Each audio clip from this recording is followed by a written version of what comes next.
All right, everyone, we're going to get started. I appreciate everyone showing up today. This is for our first public presentation of proposed zoning laws regarding solar arrays within the town of Chatham. Now, this is basically a discussion. We've had a committee working on this, led by Angus Eaton, also Deborah Conrad, Lee Gagne, who's not here, and myself have been deliberating a lot of points going into this potential zoning, addressing levels of solar arrays of all sizes. So we've had a lot of meetings, a lot of discussion. We have some points that we disagree on that we're looking for public input from. So that's why we're here today. So nothing's written in stone. This is just conversations as we move along to make the public aware of what we're doing and what we're working on. Michael Allen, our longtime planner who helped us update our comprehensive plan, is helping us update our zoning. We'll be running this meeting, and there will be spots along each part of the presentation where you can ask questions or make public comments.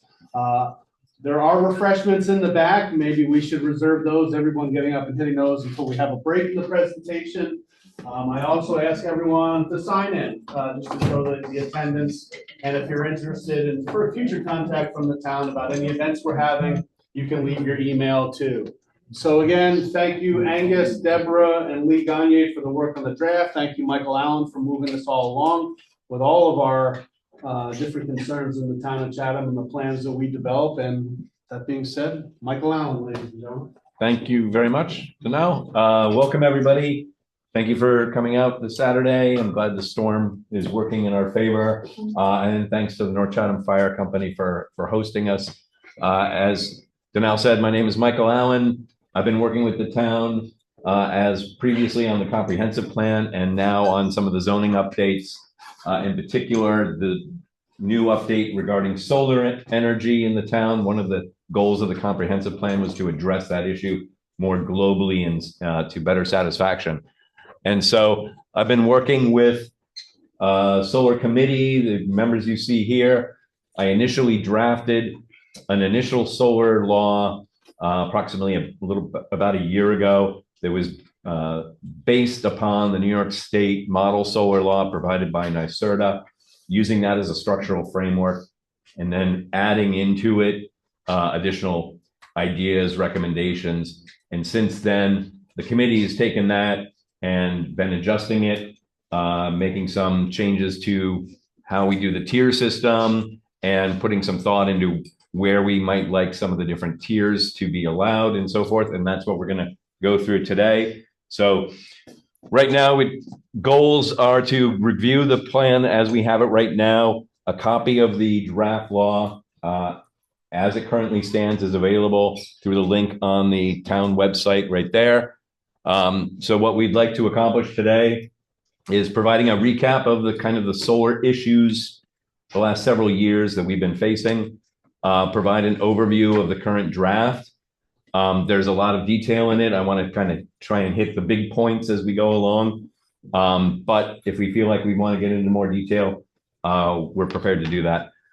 There's, as Danelle mentioned, we have sort of key decision points throughout the document that either the committee was undecided on or we felt for whatever reason it's a variable that we were particularly interested in getting public input on. Everything in the draft law right now is open to discussion, but these are sort of key points that we are looking for some input on, and collect any other input on the draft law. And then finally, just trying to give some idea of what sort of the next steps are.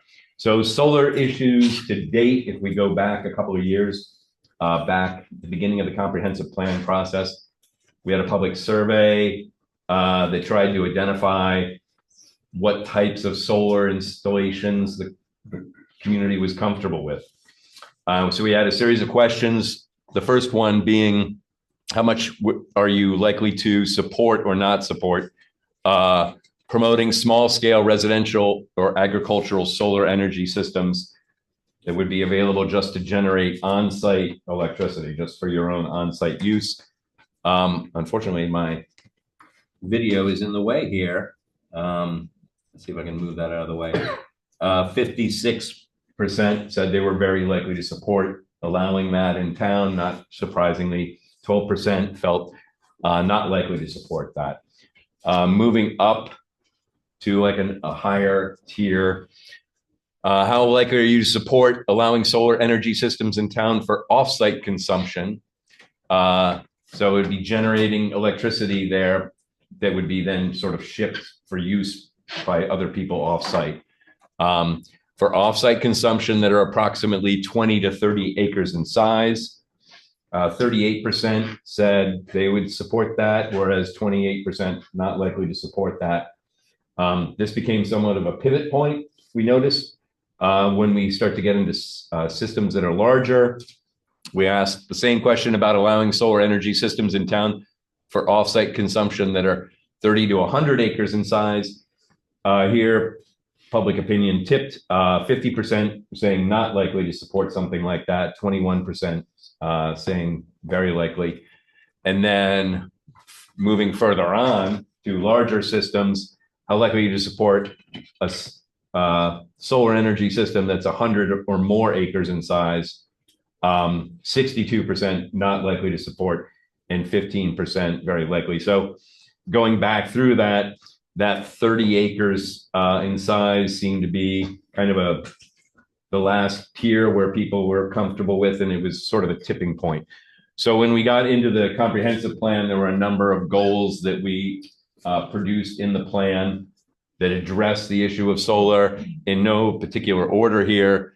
Well, goal F5 was continue to allow active farms to pursue alternative energy systems for on-site use without undue burden. We wanted to allow farming to have the option of doing, active farms to have the option of doing solar to not just support themselves, but maybe provide some income. Goal F6, larger solar installations designed for off-site energy consumption, if permitted, should be directed away from agricultural lands. That was an important goal in the comprehensive plan. Goal E1, document and clarify the town's position on all solar energy systems with a local solar ordinance. That's the whole crux of what we're attempting to do here, is to document and come up with a standard policy for all different types of solar systems in town. Goal E2, encourage the use of solar energy and other renewable systems for private on-site use to work toward becoming a community which is energy independent. We wanted to allow for solar and promote it where it's appropriate because we feel it's a good, clean energy source, and that's something that we should support. Goal E3, the town should look for grant funding and other opportunities to assist in some of this solar work. Goal E4, define and establish explicit performance standards for moderately sized off-site community solar installations, which is some of the special permit requirements that we have in the draft plan right now. And then I think finally, prohibit solar energy systems which exceed 30-acre maximum size permitted for community solar. So using these goals, we started to establish what's in the plan right now. Looking back since then, hello, thanks for joining us. Back in January 2021, the work that the town had already been conducting on developing this solar ordinance was basically put on hold because with the comprehensive plan coming up, the feeling was quite rightly they should table this issue until we hear from the public about what people's views are on the comprehensive plan. So things were put essentially on hold with that. Move this back up here. May of 2023, the community preservation plan was adopted. That's important to this discussion because the community preservation plan identifies areas throughout Chatham or lands throughout Chatham which are have significant importance to us from a terms of the natural ecosystems that are there, view sheds, and other elements which make it important for potential preservation. In November of 2023, comprehensive plan was adopted. March of 2024, the town enacted a solar moratorium because of some of the activities in the surrounding communities and locally, where we're starting to see more and more applications for larger solar installations happening in the area. And the town felt we needed to put a temporary moratorium on things until we can get a solar law established and figure out what our plan is on how to treat them. September 2024, that moratorium was extended an additional 6 months to give us some more time to work out the details of the solar law.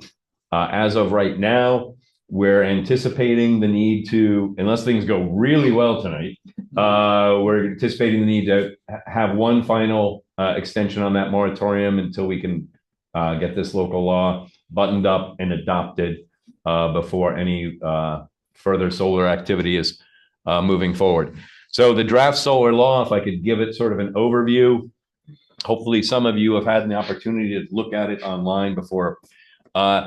We've provided in it a quick summary sheet as the first page that kind of tries to boil everything down simply. That wouldn't be in the actual law, but this is just for temporary purposes so people see what it is we're in a kind of a nutshell, what we're proposing. The text we put in red is text that is of particular debate or something, one of those decision points that we're looking for particular input on. And it breaks down the different solar installations into a number of tiers, which differ from the New York State model law, but there's reasons for why we did it. So tier one is the most basic system. It's basically designed for residential, private residential systems.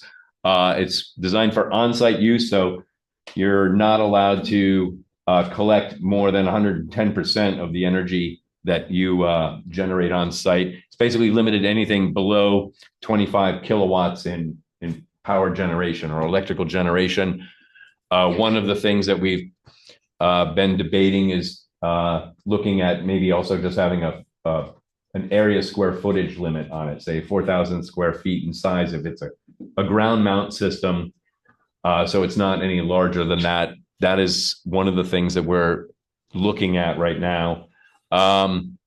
We move up from that. Tier two, I'm just going to briefly go through the tiers and then we'll go into more detail about them. We have tier 2R, the R standing for roof.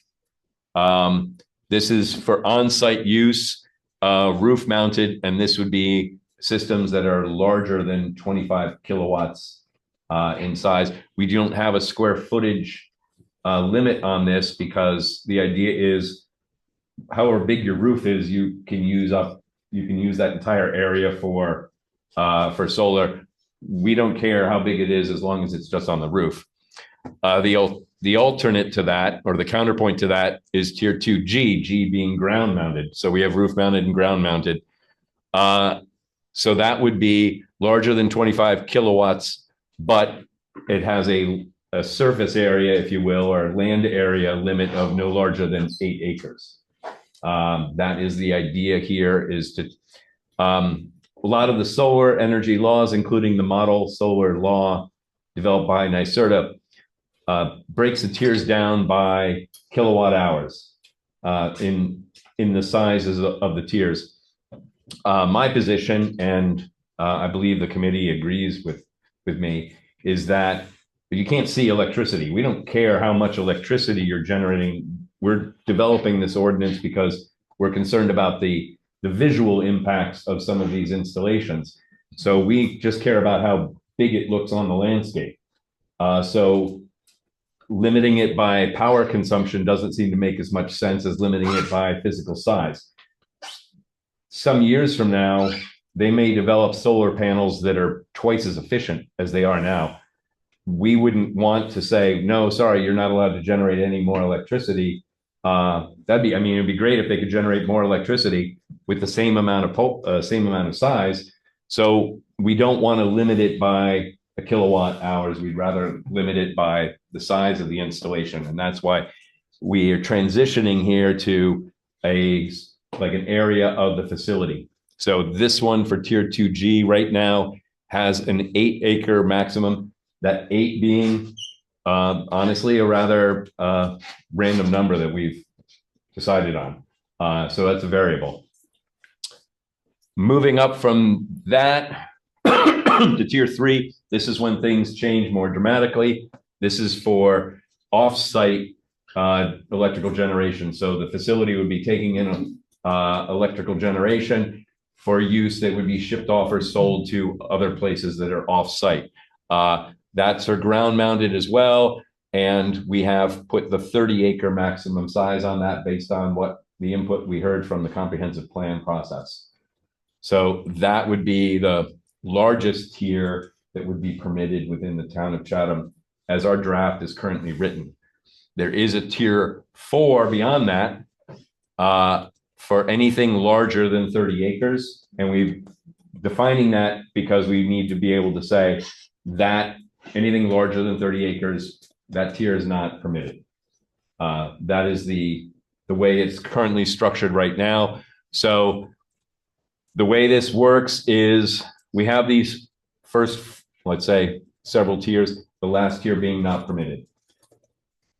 So now going back and going through them individually, just to go into a little bit more detail, the tier 1 residential on-site use is for roof mounted, ground mounted, or building integrated.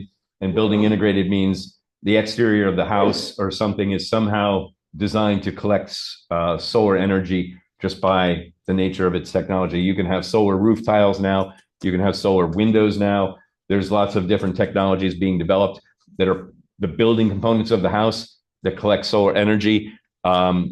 We want to encourage that and allow that. So any of those less than 25 kilowatts or 4,000 square feet of ground mounted would fall into that category. This is designed for private residential use. It's permitted by right in all zoning districts. It utilizes the unified solar permit application process, which is more of a streamlined, you fill out a form. As a homeowner, you fill out a form, submit it, and it would get approved or reviewed administratively. It's meant to be much user-friendly and easier. There's no site plan review process and so forth. So it's meant to be pretty accessible and usable. This effectively isn't any change from the way the town is currently, the current town policy on residential solar installations right now. So it's not really any change in that. When we get up to draft solar law tier 2R, right now, this would be in the current law permitted with a building permit. So there's not really any review, but in the RL1, RL2, RL3 business and industrial districts. So most of town, notably right now, excluding the hamlets, the decision point in particular that we were looking for is whether or not to limit this to on-site generation only, where we can't generate more than 110% of your annual electrical needs. You're kind of limited by that. You're not meant to be generating electricity for selling it off-site. And of note, one of the things that we want to specify in this code is that 110% limit doesn't necessarily apply to one property. So for example, I own a barn and I want to put, 100 solar panels on the roof of my barn. But I'd also like to use that energy to power my home down the street, which is a separate property. We don't see any reason to say you're limited to that property if it's under same ownership. It's the same ownership. I have a house down the street. I'd like to power that as well. Then we feel that should be allowed. That should be counted toward the 110%. So that's one of the variables that we wanted to include in this. Michael, just Yes. question that. So this would just be roof mounted. This particular wouldn't be ground mounted. That's correct. So tier 2R, the R again standing for roof. So for these would only be roof mounted in those districts and limited to right now for discussion on-site generation. And then contrasting tier 2R with the ground version, same idea. This, however, for the ground mounted would have an 8-acre maximum. This, instead of being allowed by building permit, this would require a special permit. So you would need to go in for review with the planning board and so forth. Right now in the draft law, allowing it in the same districts as the roof mounted version, we're unsure as to whether or not RL2 would also apply here. So RL2 being one of the decision points to discuss today as we get to the overview slide where we can start to compare all these. Again, 8-acre maximum size, on-site use only. within the confines of if you own the same property. Now, two keynotes here, which differentiate this tier from the previous ones, are these last two bullet points. It would be prohibited on lands used in the preceding 2 to 5 years for agricultural production. The idea being we don't want this to start to take up useful farmland. The 2 to 5 years is a variable in part because the Department of Ag and Markets has two different but similar definitions for farmland. One is active agricultural lands, and one is lands used in agricultural production. They're very similar definitions, and the committee felt we should probably rely on Ag and Markets definitions for these because it makes a lot of sense. There's a lot of established case law and so forth revolving around these definitions. The main difference between these two definitions is one has a 2-year look back period. So in other words, it's used in agricultural production within the last 2 years. So even if it stopped being used in ag production or stopped being used for farming for 2 years, it would still be a look back period of 2 years. The other definition, very similar, but it has lands used in agricultural production in the previous 5 years. So that's one of the things we feel like we should use one of these definitions to define farmland, but we're not sure which. The key difference being one has a 2-year look back period, one has a 5-year look back period. That's one of the things we wanted to discuss with folks. And secondly, the second point is the facility cannot include more than 50% of the mineral soil groups, MSG 1 through 4 type soils. And I'll just kind of give an overview of what that means for folks. Mineral soil groups are a soil classification developed by or defined by New York State Ag and Markets. The first 4 being what we consider to be the most productive and valuable soils for farming. So they're the most precious that we would want to try and protect in terms of farming. Just for reference point, approximately 23% of the land area within Chatham falls within those four soil groups. So we would be limiting solar installations on approximately 23% of the land area in Chatham with this. This is one of the ways we wanted to measure it, and I'll get into another potential way shortly.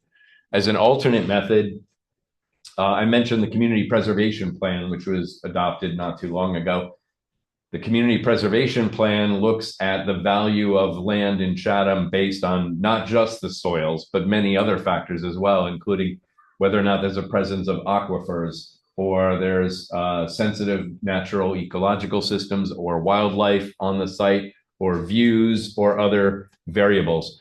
From a standpoint of looking what lands do we want to protect, the community preservation plan looks at more than just the soils, and so therefore is a much more, I think, useful tool in trying to protect the land. We're not just looking at the soils, we're looking at a lot of other factors.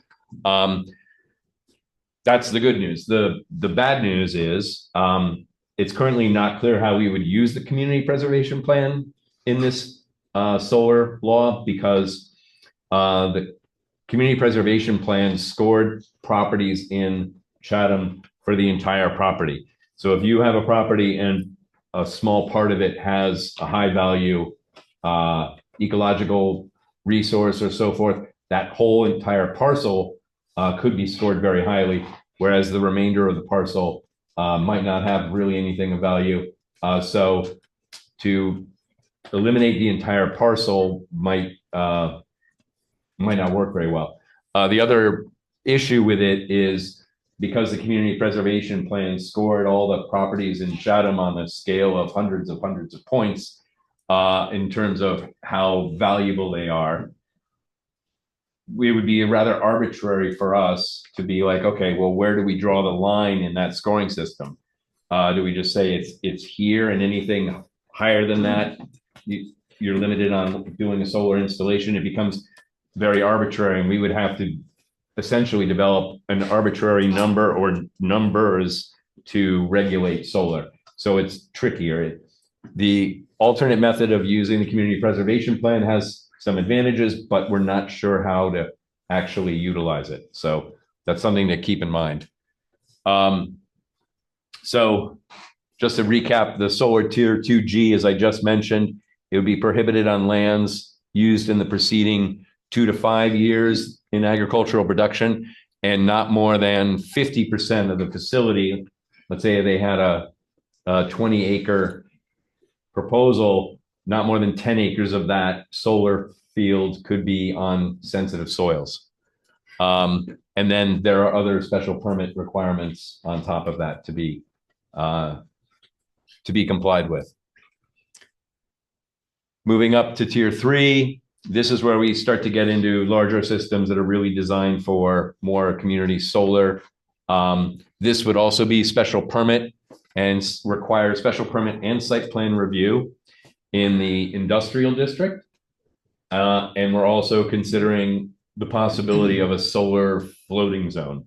And I can go into that in just a moment. This would have a 30-acre maximum size, again, based on the input we got from the comprehensive plan. Also prohibited on lands used in the preceding, again, 2 to 5 years for agricultural production. And we've strengthened the last point. Instead of being facility area cannot include more than 50% of MSG 1 through 4 soils. In here, we would be further limiting it down to 30%. So it would provide them a little flexibility to have some of the facility on sensitive soils, but reducing the number. And again, any of these numbers in orange brackets are really, we're undecided on and looking for input on what folks think. So the idea of a solar floating zone would be, it's an alternative method of, rather than saying this type of solar is allowed in the entirety of these certain districts, we would be allowing it on a sort of a case-by-case basis with a floating zoning district, which would be applied for through town board approval. So the applicant would have to come and present their idea to the town board, make the case about why the facility should or shouldn't be allowed on that particular site. If the town board feels that it has merit to proceed, then it would need to go through special permit and site plan approval by the planning board with a public hearing. At which point, if all of these passages are met, then the town would create a floating zone over that area, which is approved for them to do a solar installation. We would have something in the code, or the town board would have the ability to prohibit somebody coming in and getting many contiguous solar floating zones, all to make up one larger one. So it would be limited only to the areas that the town board and planning board have approved. Details of this haven't been worked out. This is an idea that we're considering right now, but it's something to consider.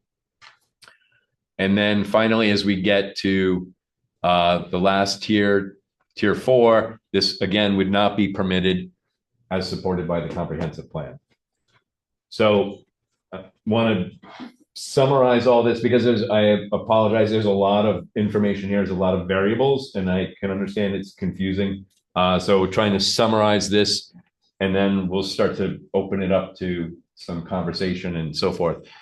So here are some of the variables. Whether it's on-site generation only, is there a maximum size? Do we want to allow it in the RL2 district, which is a large area of town? Prohibited on ag lands, maximum MSG 1 through 4 soils, and doing a solar floating zone. So for tier 1, thankfully it's pretty simple. On-site generation only is yes. The maximum size is 25 kilowatts. We would allow it in the RL2. It's allowed in all zones. We're not prohibiting it on ag land because it's really intended for personal, private, residential lands. There's no limit on MSG soils, and solar floating zone wouldn't apply in this district.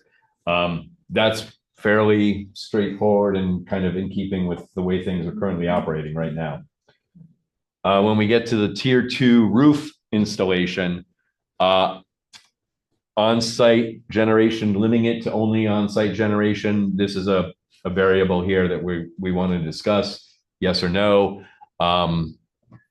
Roof area, well, the maximum size is really just limited by the roof area of the facility.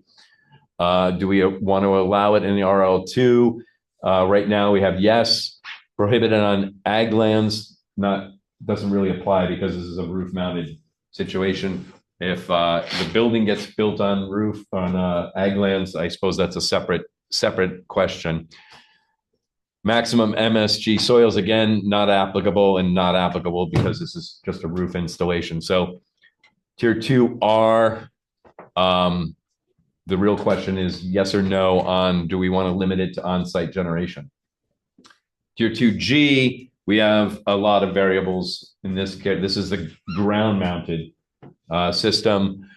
On-site generation only, yes or no, we're undecided on that. Maximum size right now is 8 acres. Allowing the RL2 is a question for we'd like to hear from the audience. To have a look back, we're prohibiting it on ag land used in either the last 2 years or the last 5 years. And the maximum amount of the facility that can cover sensitive soils would be 50%. And then tier 3, on-site generation only is no, because this is really just designed to be generating electricity for use out in the larger world. The maximum size there would be 30 acres. We would not be allowing that in the RL2. Either a 2 or 5 year look back period for whether or not it's on active agricultural land. The maximum amount of the facility, which could cover sensitive soils, would be reduced to 30%. And for this tier, we would be looking at the option of a solar floating zone, as I previously described. And then finally, tier 4, as currently written, not permitted. So I feel like, let me just make sure what the next,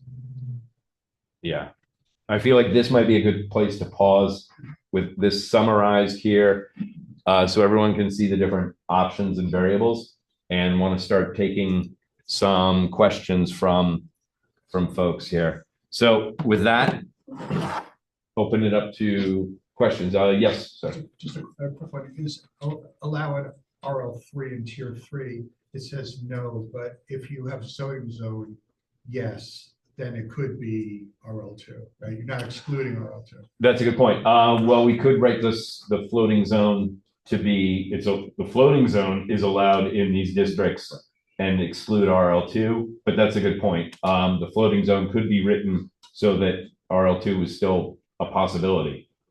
So that's a good question. So Well, half of the town is RL2. a good portion of it. I don't know if it's half, but yeah, it's a good portion. Yes. Could you just explain RL2, like what is it that you're saying is special about RL2 other than there's a lot of it in the town? That's the 5 acre zoning? Yeah. Yes, Yes, that's okay, the middle tier, and it takes up it's the largest zoning district in the town. Okay, so why would you say yes or no to that? I mean, what was the discussion?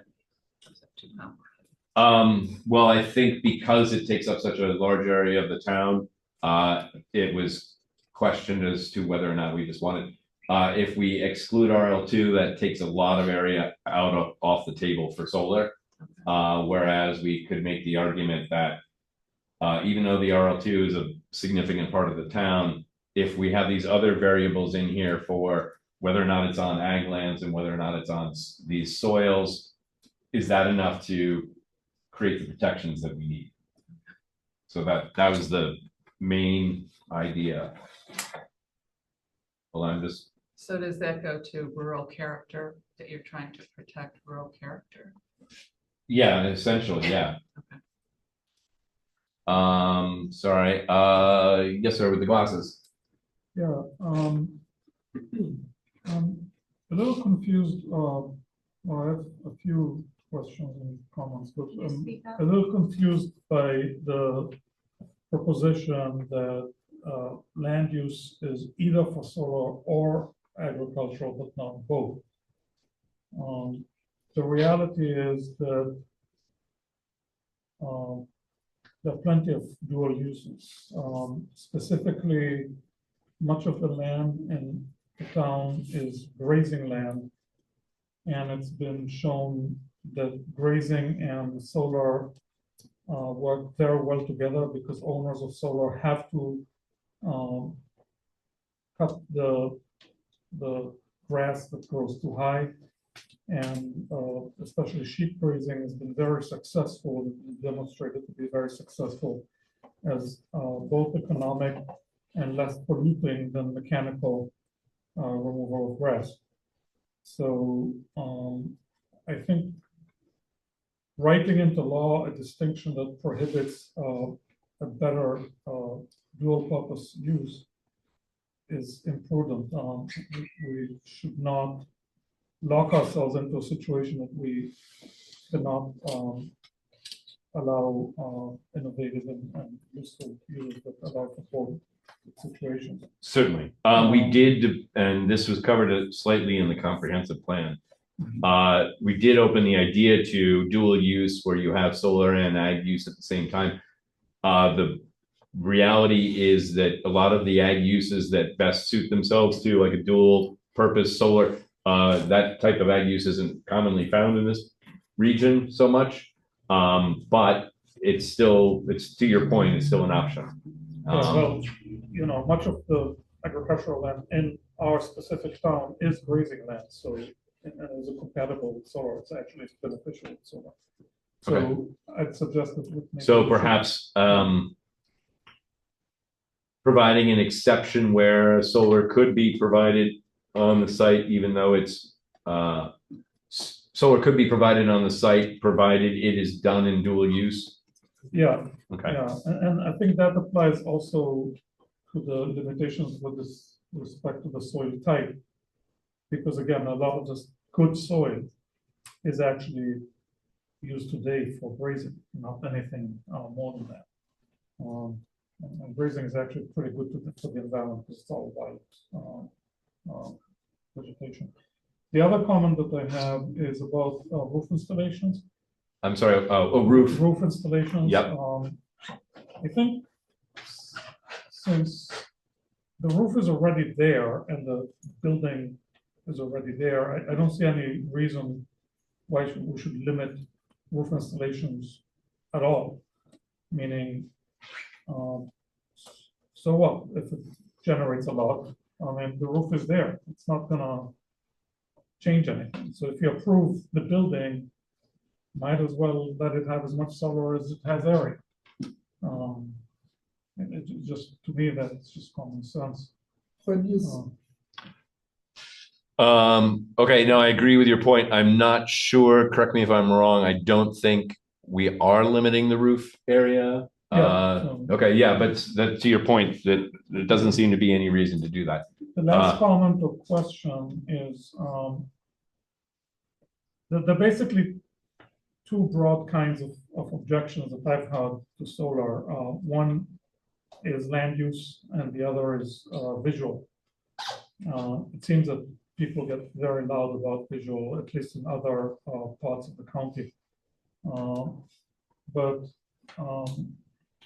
it seems to me that those large tracts of land that are not visible from any road or barely visible, and I don't know if you want to consider the visual objection in combination of how visible the area is, because I would hazard to say that you could put some 200-acre solar in a place where it would be hardly visible, and you can put a 30-acre solar in a place that would be really an eyesore for everybody.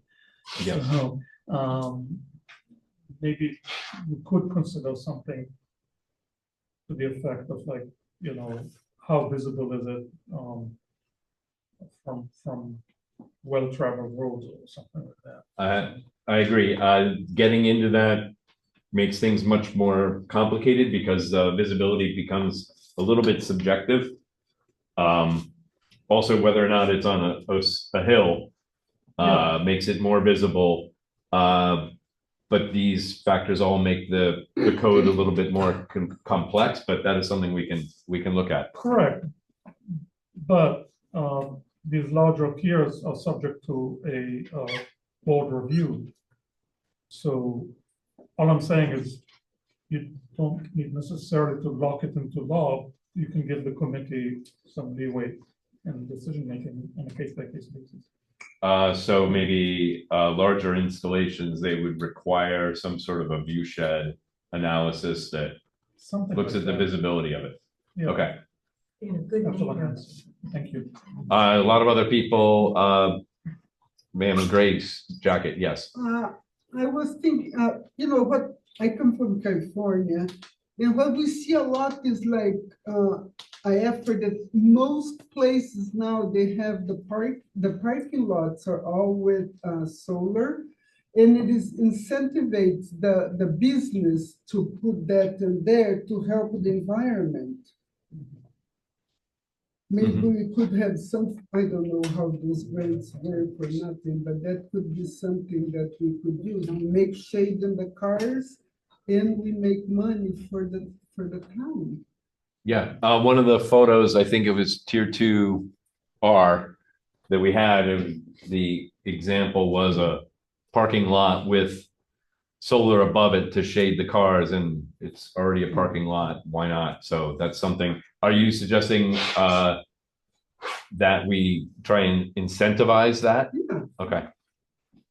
Because everything about clean air, clean generated electricity, I think is something for our grandkids. Okay. France actually mandates it for large companies. Okay. Yes, in the multicolored jacket And back. I was just gonna make a couple comments.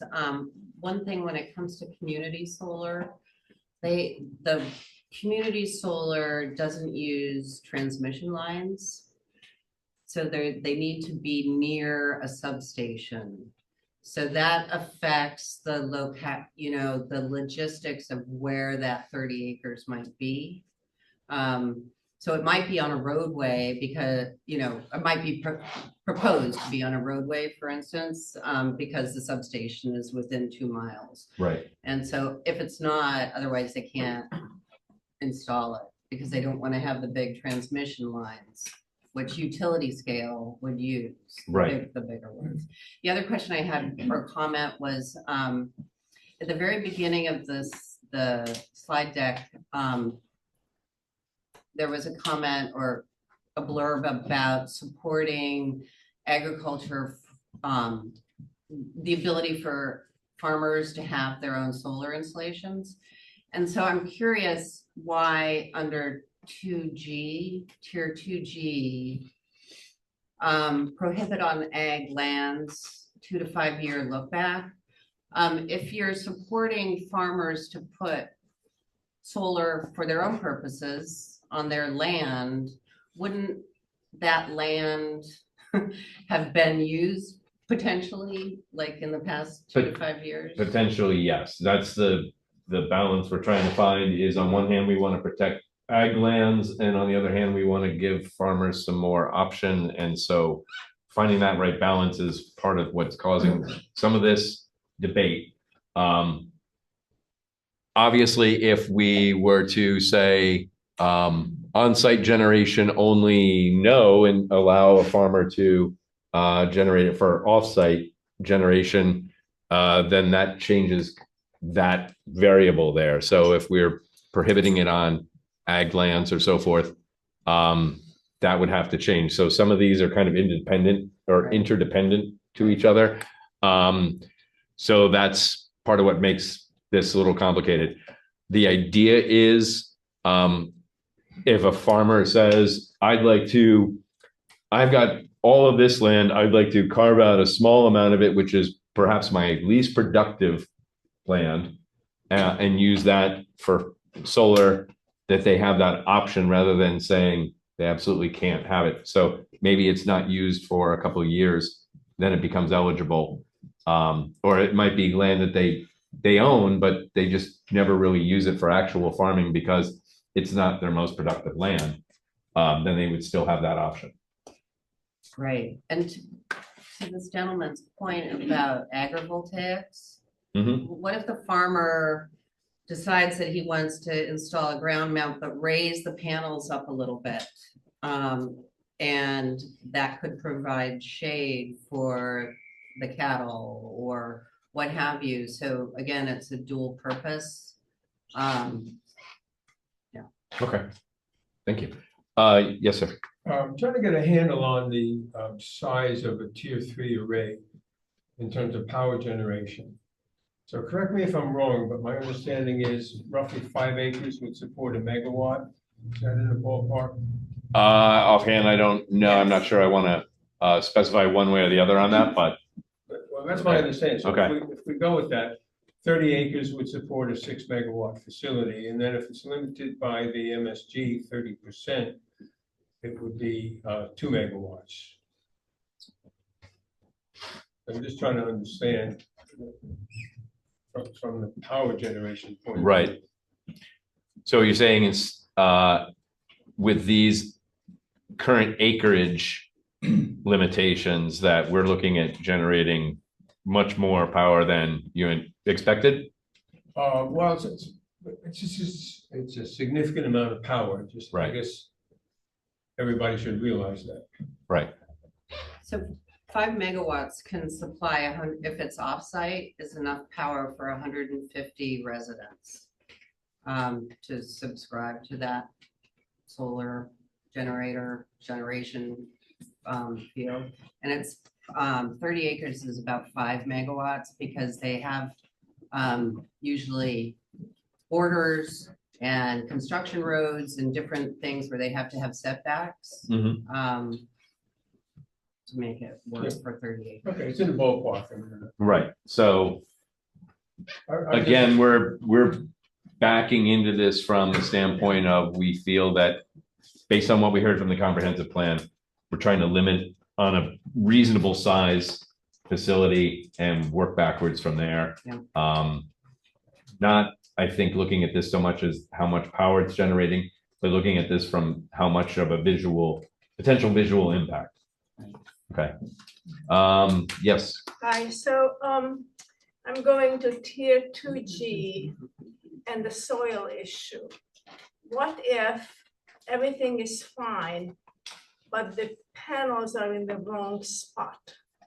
So more than 50% doesn't pass. What happens then? You apply for a special use permit, or what do you do? So what you're saying is if somebody wanted to put more than 50% of their facility on sensitive soils, would they be able to get around this limit with just getting a variance? Yes. I would think that would be an area variance, not a use variance. Okay. But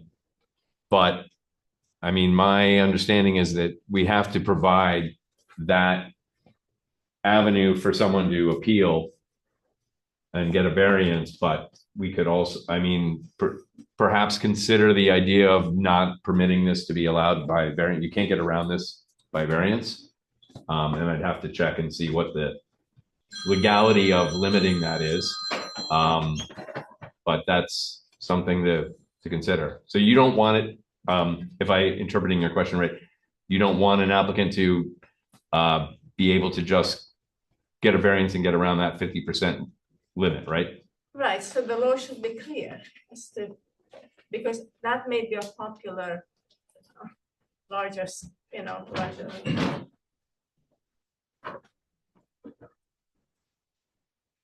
Okay, that's a good point. Yes. Okay, so tier 1.5, where you're asking, can you just clarify with the 36 inches? You mean you're asking for 36 inches from the top of the array to the roof line Oh, on 0.5 in tier 1 in the for tier 1? Yeah, 0.5. 0.5 in tier 1. Yes, it's, I mean, it's just not, it's not consistent with the electric code, the NEC.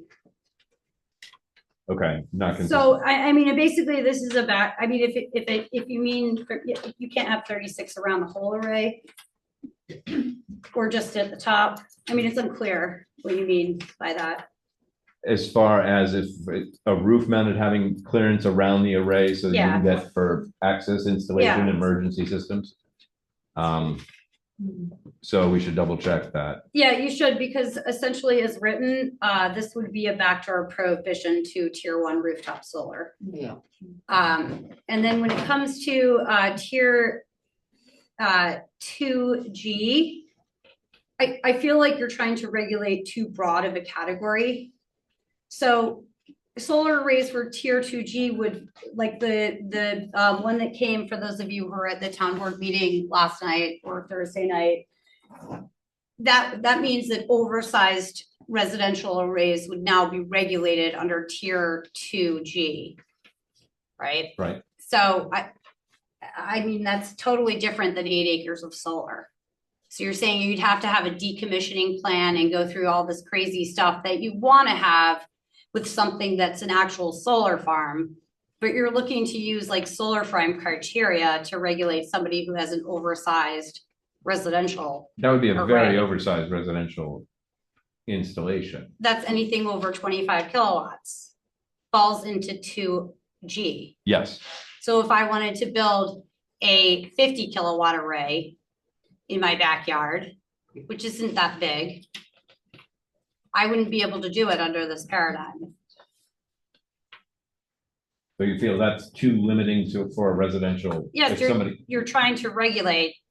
Okay, so you're trying to regulate something that's an oversized array, the same way that you're trying to regulate a large commercial array, like what you would see at the Berry Farm in Kinderhook.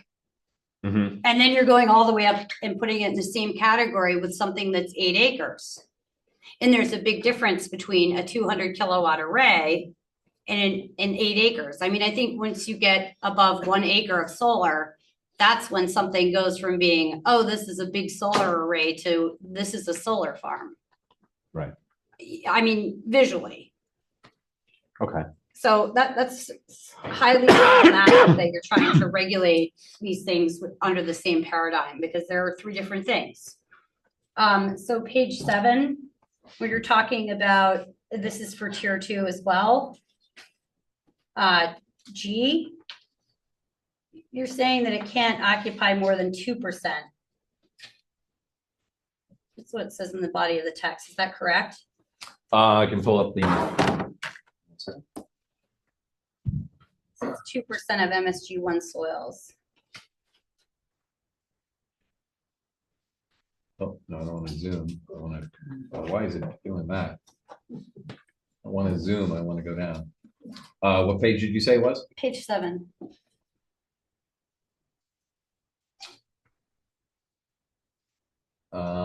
G in aggregate, the combined area of tier 2G and 3 solar energy systems shall not occupy more than 2% of MSG1, 2% MSG2. So 2% of each of these. So this doesn't match what we're saying up there, right? Yeah, so Yeah. are you saying to me that if I want to build a solar array and I have 2%, it can't cover more than 2%? It's just a little unclear. It's worse, it's more restrictive. What? I think it's more restrictive, where it's written. Just the aggregate of all of them, I think. The whole town. the whole This town. is not based on individual systems, and correct me if I'm wrong, Angus, this is meant to be not for one particular system, but for all the systems in the town, that when we reach a limit here of saying we have more than 2% of the those soils being used up by any solar installation, that's now capped and we can't do any more. Okay. So that we don't have. So we're putting a cap on the amount of solar we can put in the town, then you're saying? We're putting a cap on the amount of solar we can put on sensitive soils in the town, which by extension does that. Right, Yes. well, you didn't include that in your maybe because you don't care about what we think about that, but. No, I just Um, trying to keep things yeah. simple. So I just want to say that I strongly support a floating zone in tier 3. How will you track ownership changes? That detail hasn't been worked out. Okay. And can you? Sorry, just out of curiosity. Yeah, What is your concern? What's the concern about ownership changes? I just was curious how you plan to track them. And can you just please explain proposed payments over in lieu of taxes? Aha, that's So a good what- one.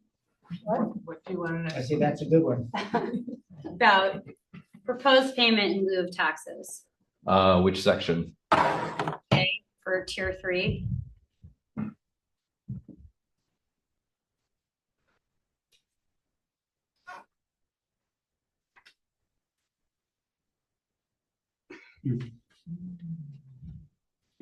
Sorry. Oh, I thought think you it's said in the- K I for think it's tier in the 3. floating zone section. Oh. Like, it's the last point in this floating zone. Right in this section, solar floating zone, right? Yeah, the just last maybe one. if you could, you know, Yeah, right there. Okay, if it says if the town board approves the solar floating zone following. okay. Proposed payment in lieu of taxes. Oh, right there. I'm Yeah, I sorry. was wondering if you could explain what that means. I would have to defer to the committee members on that one. So for the solar floating zone, Angus, do you mind trying to elaborate on what the intent of that was? I'm not as Could be familiar with that. either one of us can answer. Yeah, Well, municipalities have the option of opting out of 487, right? Exemption on improvements for solar arrays, or they could negotiate with an application or an applicant a payment in lieu of taxes. I think your traditional rate is $3,500 per megawatt per year, split 50% to the school system, 25 to the county, 25 to the town. It is involved early in the application process. Although I've heard that some municipalities are going as high as $8,000 per megawatt. okay. Can I just restate so that I understand? So are you saying that, so you put this, I guess this would be 2G? Would be, like a larger, this would be off-site, when you're doing off-site, so the person is making money in addition. Yes, it is on revenue generating solar arrays. Yeah, that does it right, that's beyond your 110%. Yeah, this would apply. The solar floating zone is the tier 3. Okay, so, so anything over 110 of your usage, there would be some, it's kind of like an improvement, and the person's getting revenue from that. And you're saying that that can be, there's some formula to tax that. Right, for offsite, I mean, Offsite. it's geared towards the larger, industrial development agency.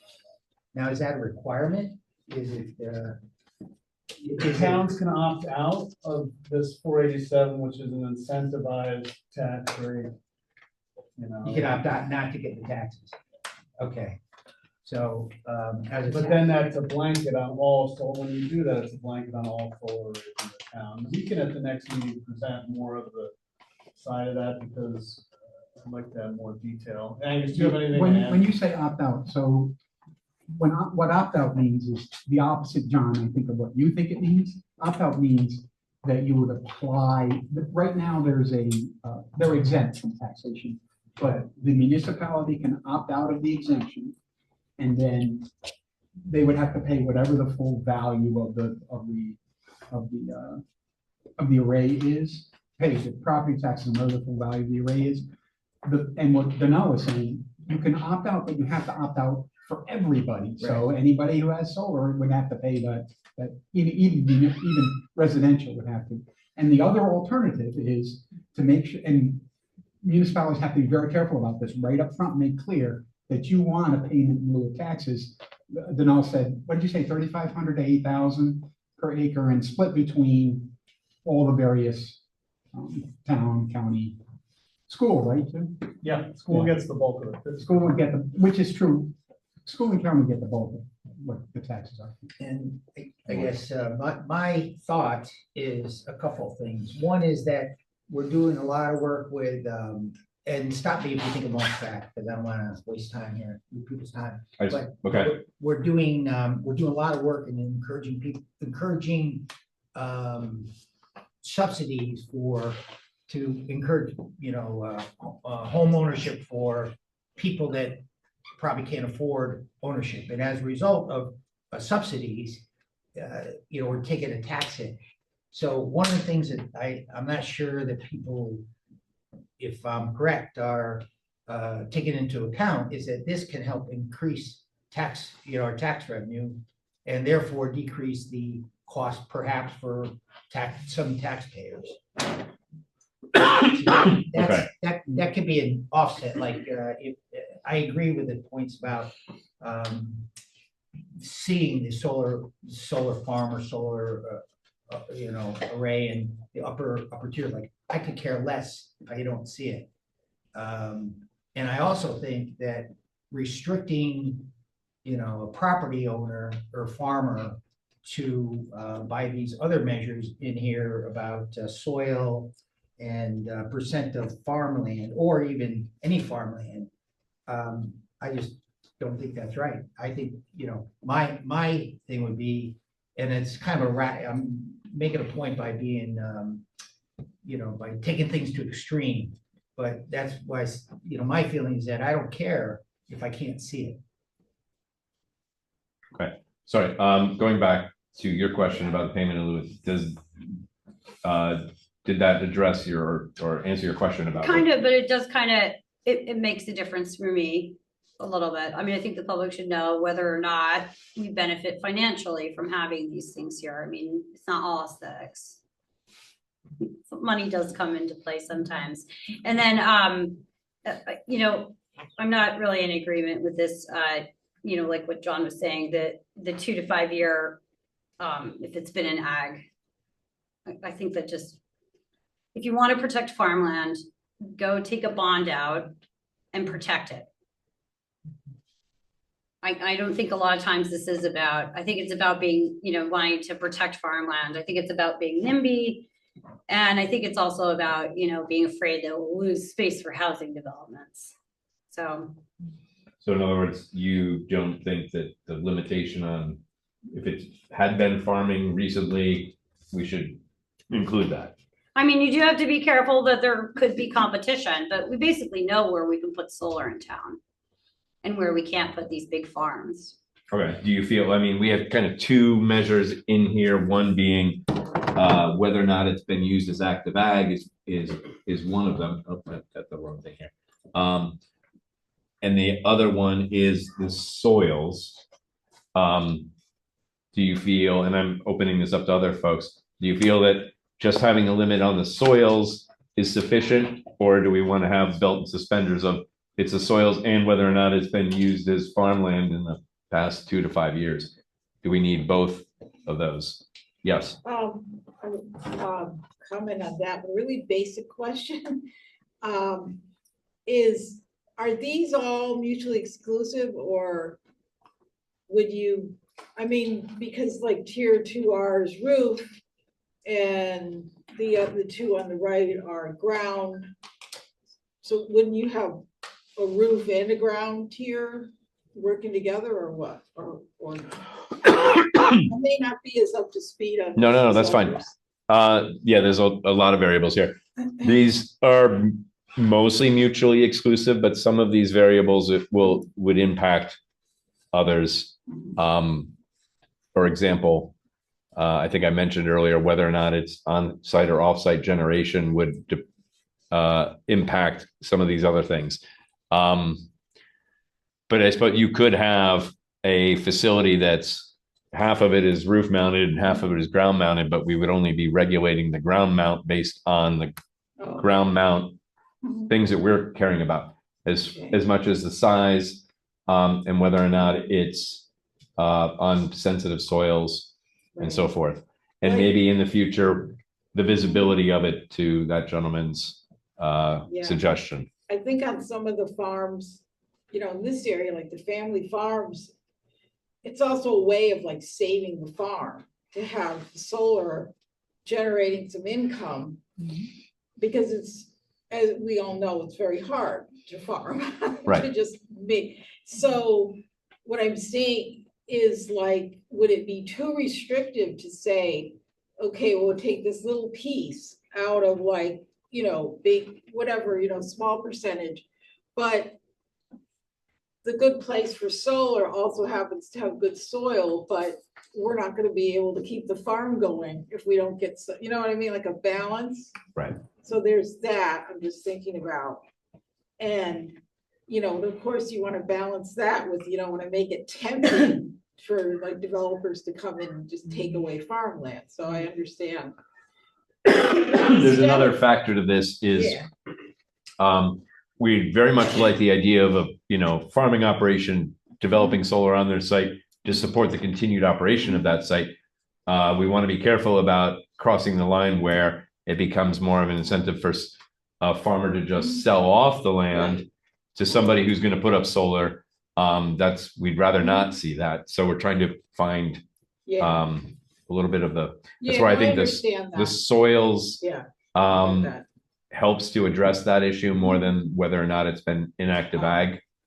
For example, it might take you 2 years to get an application process to do solar on a property, and by that time, it hasn't been used in active ag anyway, so woohoo! Oh, okay, that so- makes sense. Now, my last thing, I'm just gonna say in terms of aesthetics, like, it's in the eye of the beholder, I guess, like, I don't wanna see, 200, 500 acre solar farms, but like a good sized solar array to me is a beautiful sight. It means a cleaner planet for my grandchildren. Right. So I'm saying, I see windmills. I've been driving out west and it's full of those wind turbines.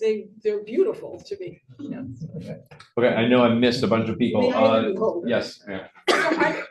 Are there guardrails for when it's 30 acres? Like I call it good neighbor. You mentioned it already, or someone already asked. But like, so how long are the materials allowed to stay there? Do you have to replace them in 50 years? I mean, are there anything like that going on? That There is in this law, but the details of some of the special permit requirements for some of these, we do have requiring, for example, a decommissioning plan, so that some years down the road, if for whatever reason the company goes belly up, those just don't sit there forever. They have to set aside money for the dismantling and restoration of the site so it can be put back as best as possible to the way it was before.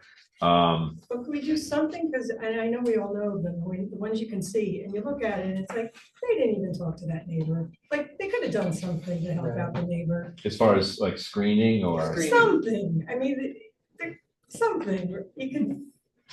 I think Right. there is something about screening in the, right? yeah, I mean there is Yeah. I apologize. A lot of this I wrote like over a year ago, and I haven't seen all of the changes that have happened, but we do have in special permit requirements issues about undergrounding. I'll just briefly go undergrounding some of the lines, providing limited vehicle paths, limits on signage. Let's see, also issues of glare, whether or not solar panels shall have anti-reflective coatings, exterior lighting, setbacks, lot coverage, fencing requirements. I mean, we do have a lot of that. Most of this comes from the standard model law, but we've added some new things. And my next thing is that I have a little bit of information in it, like, to be dangerous, okay? But people in here will know this better than I. One of the other areas got in trouble, I've been told, because the town made specific rulings and then New York State overrode that. And they got themselves into like a back up against the wall. Does anyone know what I'm talking about? Did I Yes. get right information? Okay. Yes. Well, here's the thing. We're not doing New that, York right? State has the ability, Okay. much like eminent domain. New York State has the ability to say, you can have your local laws about solar, but if we feel that your local laws are overly restrictive or unduly burdensome, that the state can step in and say, thanks very much, we'll take it from here. And they will then make decisions about how it's regulated. So for a large scale utility operation, that can happen. That's happened in other So communities. you have in the this. folks that know this isn't undue burden. Well, we're trying to strike the right balance here Okay. of providing some ability for, especially for individual homeowners, clearly providing some options for reasonably sized options for community solar. But then when it gets to a certain size to say, look, our community has spoken, our comprehensive plan is clear. We don't want these huge systems. And hoping that strikes the right balance in not being overly restrictive or unduly burdensome to, I don't know what the magic number is as far as how we avoid the state from doing that. But the idea is we provide some allowance for it. But the reality is the state could potentially come in and say, this is of statewide importance that we have the authority to override your local law. Okay. Yes, ma'am. Hi, I'm gonna piggyback on the ignorant. And, How does that work? less informed. That's important. So I'm looking at different things here. One is personal, right? The person that owns the home and they want solar, so that becomes a personal aspect, either roof or ground. Okay. Yes. The next one is farmer, who has,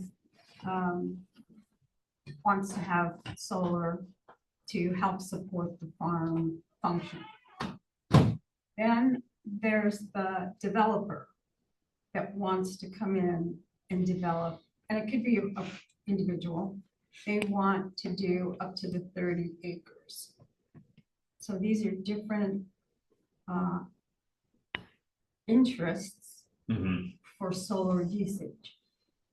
So the higher the usage of land, I'm imagining this is the part that goes into tier 3, which reaches out beyond just your own personal usage.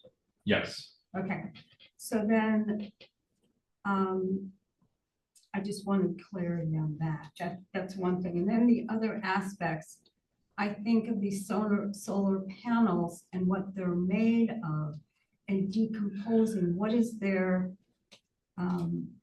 productivity life? And do they decompose over time? And how does that affect the land? And that, I would imagine, also plays into the whole idea of quality of soil. Because if there's decomposing materials that are going into the soil, it's going to make it so it's not productive. Right. And then I also wonder if there has been long time studies regarding animal grazing underneath these solar panels that are decomposing and dropping whatever chemical makeup that's in them. And then you mentioned that there is the responsibility of the company. If they go belly under, who's going to take care of it? If they're gone, they're gone. They're just going to abandon the panels. Well, the idea of a decommissioning plan is they put up money up front is part it's bonded the amount of money set by the town board as needed to dismantle everything, take everything off site. I forget the details of what's in there, but try and remediate and restore the site to its original condition. That money is set aside up front so that they can't just chapter 11 and peace out.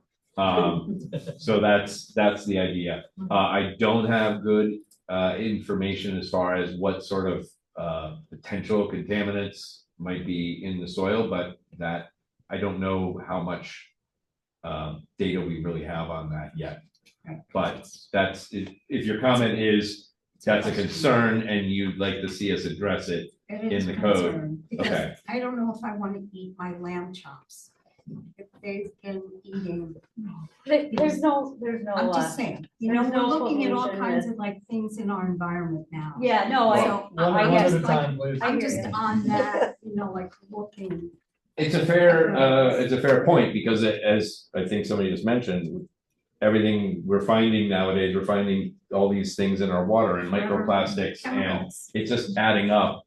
This could potentially be one more thing to worry about, and we should think about that. And that also in regard to like weather, climate change and more cloudy days, how does that affect the amount of solar power that is really being generated?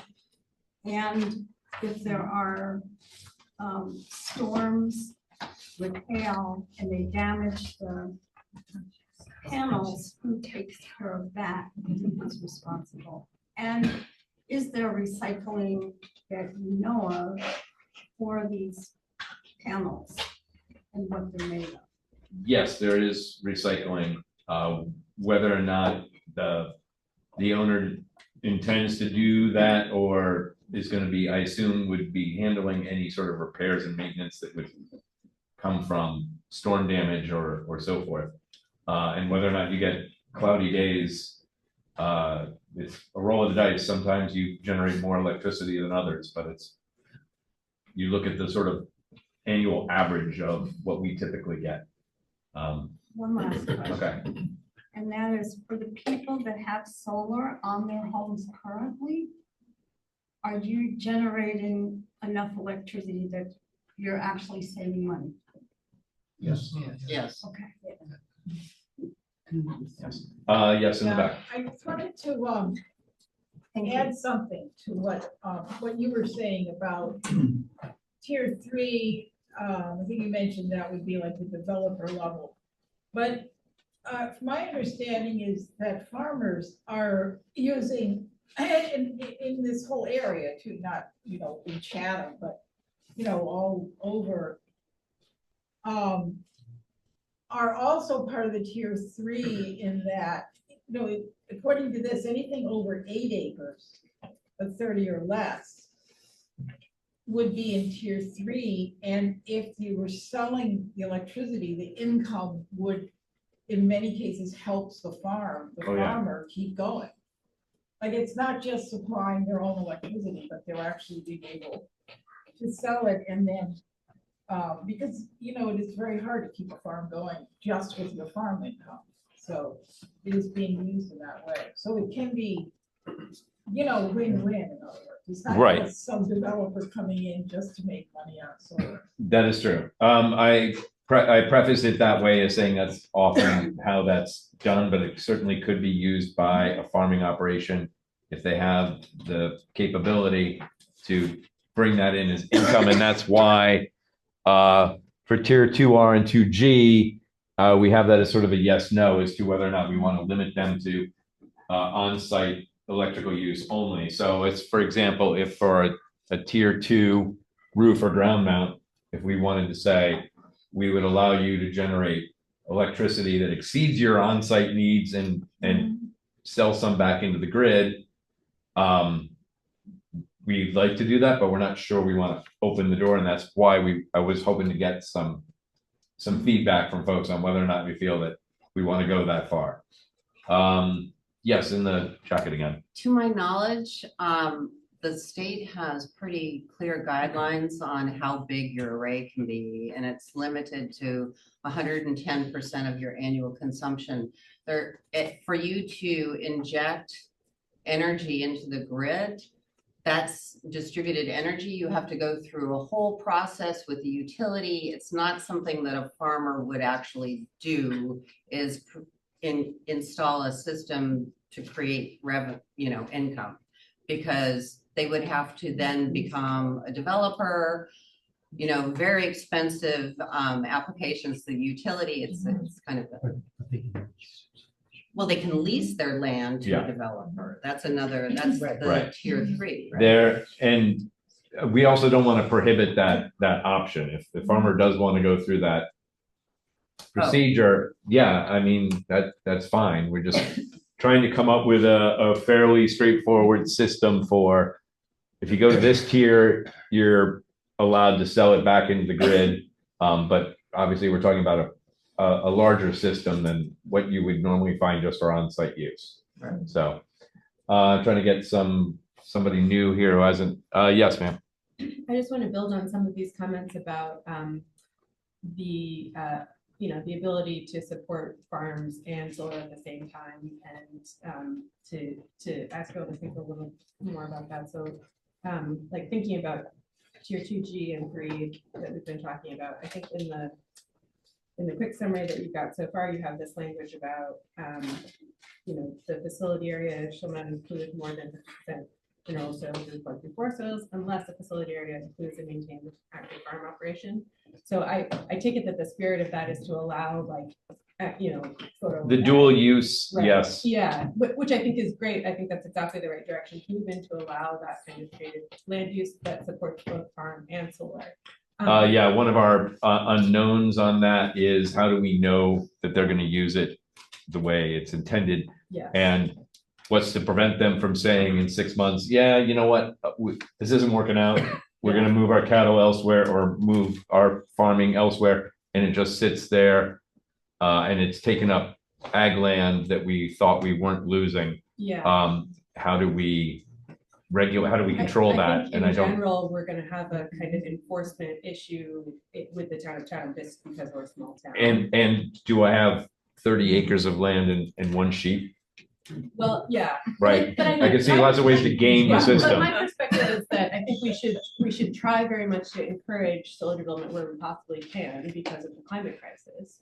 And I think it is appropriate, in our region, to think about how we can preserve really, crucial farmland, not just for rural character, but for for food. For food, right. That we should try and preserve our farmland too, and we can do this in creative ways by having these things coexist. So I think that's a really important piece to keep on the table. The piece of language that I'm worried about is that you have that possibility of having the facility area being under active farm use, but you also have it together with the restriction, the 2 to 5 year look back restriction. And I think those two things are incompatible, right? Because if I say, the farmland, this is your point from before. If the farmland has to be active for this facility to be on the farm, but it's also true that you can only build a facility on land that has not been actively farmed for 2 to 5 years. We can't have any of those. Can't have it both ways. Yeah, so my preference would be to allow for, creatively allow for some of these dual use situations. And I totally appreciate that there are all these, details to think about in terms of like the one cow situation. I mean, it would be really interesting to hear from some of our larger farms in the areas, like and the orchards, like the dairy and orchard people, what kind of, what sort of situations. Dual use options would they like to see? Would they potentially be interested in leasing some part of their land for solar, and what might they do with it to keep it in ag at the same time? Like that would be cool to know. But yeah, I just also think we might consider, in addition to that dual use piece, having the possibility for farms to have a small, a small array on their farm that isn't under active ag use too. That we assume that's probably more likely to be what would happen.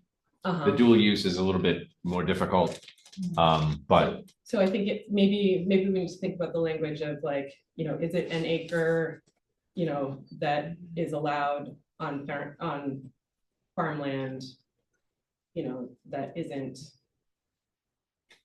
that could then serve that farm for electricity usage, or could be leased, or whatever it is, but is is somehow benefiting that farm, but isn't also in ag. I don't know, it's just something to consider. Okay. And I think that just the last one quick point is like, I was really struck by the survey results from the survey prior to the comprehensive plan. I don't think I've seen those before about support from the community. And what really struck me is that, okay, you have 50% of respondents saying that they're against 30 acres and up.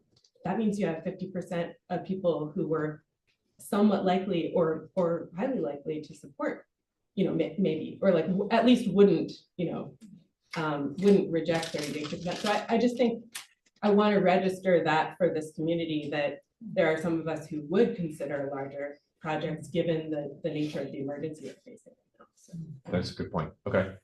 Yes, sir. Yes, I live in one of the hamlets right now, and I'm curious regarding the visual aspects of these things. There's a road to the south of my property, which is basically the borderline of the hamlet. If someone were to opt to put solar on the other side of that borderline, not the hamlet side, is that something that would be addressed with the current draft under site review? I don't think, correct me if I'm wrong, Angus, I don't think we have any language in there about that specific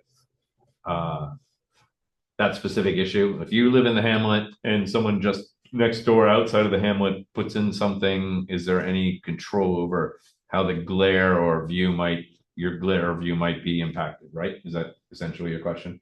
Yes. And I don't think we have anything specifically addressing that, other than when you get up to the higher tier, let's say a higher tier 2G, that's going to require site plan review.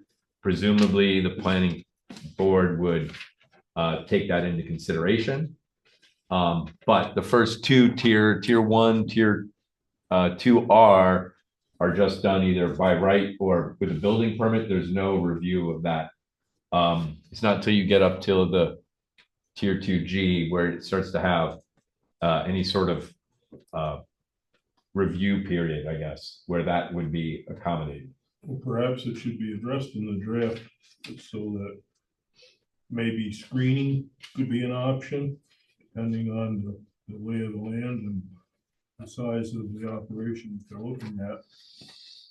So for the prior 2 tiers, a private homeowner putting a ground mount system outside their house, that's fine. You think that's fine? I'm fine with that. The next tier up is like a larger roof mounted system. And that, correct me if I'm wrong. Again, that's just done with a building permit. But my concern would be starting with 2G. Okay. You would like to see more visual screening, buffer review, or controls on 2G and up, right? Yes. Okay. Yes, Tanel. Yeah, so even though as a town board member and a solar law committee member, I'm here to listen to everyone. I'm also the liaison to the Chatham Agricultural Partnership.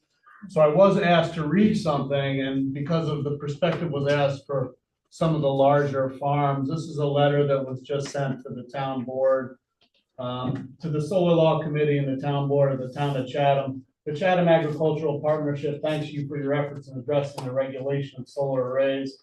This committee is fully supportive of renewable energy as long as it is accompanied by responsible implementation.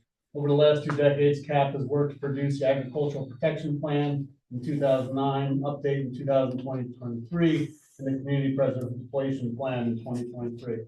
The town adopted documents that clearly demonstrate our dedication to preserving Chatham's most precious natural resource, farmland. The Chatham Agricultural Partnership requests that the solar law acts in alignment with these adopted plans and the overall ethos of net zero loss of Chatham's agricultural lands. CAP is adamant that solar installations be kept out of Chatham's rural lands. The committee implores the authors of the appending solar law to support roof-mounted solar to its fullest. It also recommends that ground-mounted solar be used to offset up to 110% of the electric consumption of residential, commercial, and agricultural operations.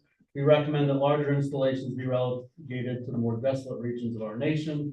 We thank you for your time and consideration. Desolate regions of our nation. That's a Well, big. yeah. See, the thing about farming That's a in big Chatham thing. is property values are so high that farmers have to rent a lot of land in Chatham. So when you talk about leases of solar developers on farmland, other farmers can't compete with those lease payments that a solar operator can. So in this area where you have a lot of rented land, it really could have a massive impact on a farm operation if someone decides to take a certain amount of it out and dedicate it to solar. So Can we say that Donal and I do not always agree on that? no, and that's, you know, when we have these discussions in the solar law committee, you won't find us saying like NIMBYist visual. I mean, like I'm a farmer and I put solar panels on my roof and I'm glad I did it. But, you know, we are seeing a lot of, let's say climate refugees here. This is a spot that always recovers, whether it has early summer drought or late summer drought. But now I'm deviating because I was just gonna talk. Okay, about stick this to the one. letter. I'm here to listen to everything. Okay. Well, And so you can come to our meetings and watch Angus and I debate the finer points of this. Can I ask a question now? Now, is this group mainly farmers? Yeah. Yeah, so it's beef, dairy, vegetable. Got it. Got it. So what they're saying is that they don't want the option to lease their land for solar. They don't want, and They're saying for on-site consumption, they truly support.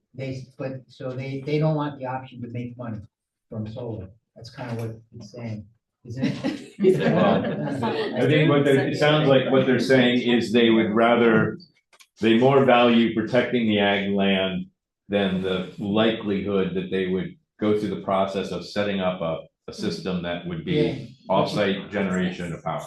Do they represent every farm in the town? I don't know what Represents the this one that have committee- decided to join the partnership. It's like the Voluntary- better, voluntary it's like the better, or not Better Business Bureau, So you Chamber of can't- Commerce, but for farmers. But we can't say they're speaking for all farmers. They're No. speaking for their group of farmers. Yes. But just to follow up on my comment, I mean, so it's just I'm not a farmer, but I, you know, I would think I could think like a farmer, but apparently not. But you know, like ruling out an option that I don't have to do seems counterintuitive, but that's just a comment. Right, no, that's fair. And this gets to my question before, which I'm still hoping to get some more input on, is some of our variables. We've heard some folks say that the restriction on whether or not it's been active ag in the last 2 or 5 years doesn't seem to be as important or productive to our goals as is whether or not it's useful soil. I'm hoping to get, sorry, yes, ma'am. Well, I was just thinking as you were saying that, it kind of works together, the soils and the ag land, because even if it's laid dormant for 2 years, you might get an influx of people that want to farm. That you know, the idea of I want food for our communities to grow, and so we're doing these initiatives, and that becomes essential lands. So I can appreciate having that, you know, 5-year dormancy rather than just 2 years. Okay. Because you don't know what's going to happen, things can change. And thinking commercially and a consumerism is very different than the farmers that are working hard to supply healthy food and to grow healthy foods. They don't want the building of solar on their land. It's really important. It's like the gold that we are giving up, thinking that, oh, we're in panic mode. We have to generate funds that are gonna come in, but I think there's an imbalance. And I think what you guys are doing, I commend you. You've worked really hard to reach all the different This possibilities. is taking longer than we expected. And, you know, it's all good work that you're doing, really. Okay, sorry, Gabrielle. Yeah, so I would be careful about wiping out tier 3. There are large parcels of land in the town of Chatham where that may come in for an application. And if that is not available, then that parcel may be cut off and sold. Once it's sold, it will be subdivided. Or even if it isn't sold, it will be subdivided. And then the parcels will be built on. So preserving the farmland is what our goal is, but we can't control the owners as to what they do with their land. If they wish to sell 50 acres of their land and then subdivide it into parcels, it's not going to be solar. It may be easier to choose the solar and keep the land in the town and not have it built on. These are the choices that the town will have to face. Sorry, Gabrielle, when you said careful about wiping out tier 3, Right. what do you mean by Meaning, don't give the option, don't give the option of tier 3? right?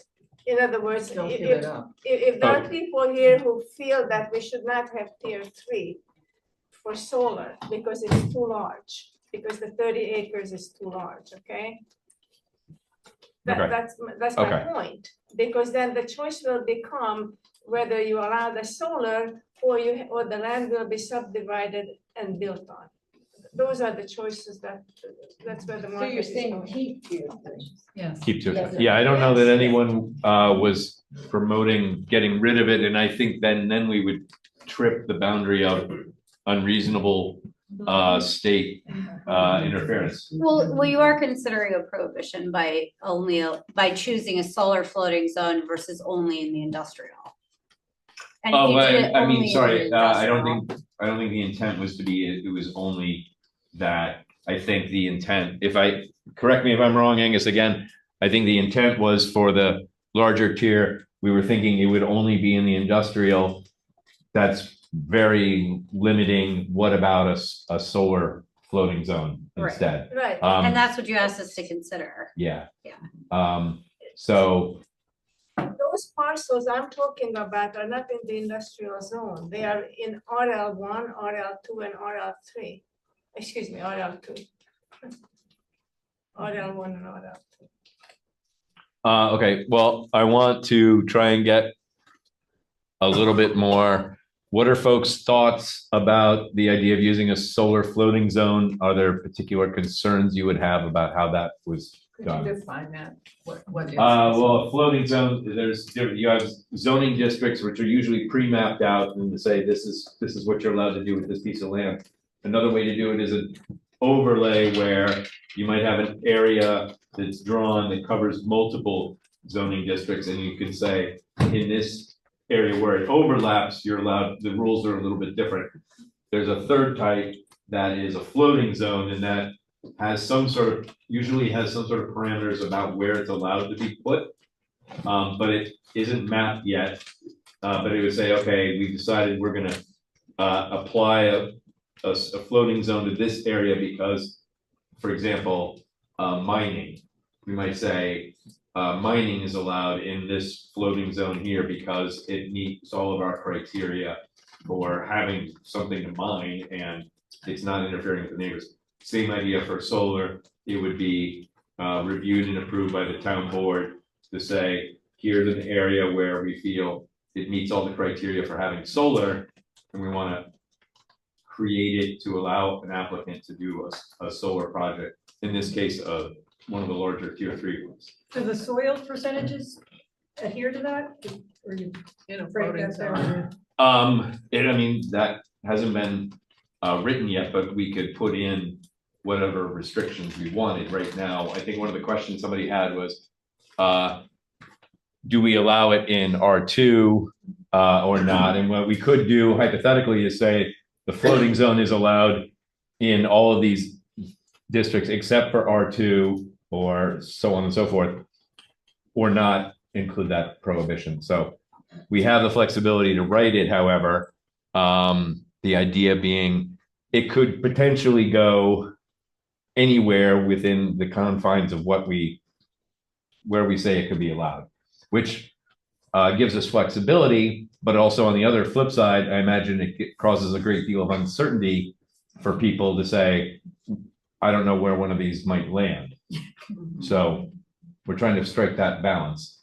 Yes. In your draft, your current draft, it does address their whole series of bullet points about what I don't know if it's zoning or whatever special permit review would look at. And I think it includes a lot of what various people have said in here concerns them, you know, whether it's visual, and you see it. I think that that's a very comprehensive list, and I think that was probably either that's boilerplate, which is good boilerplate, or it also took into account comments during the comprehensive plan process.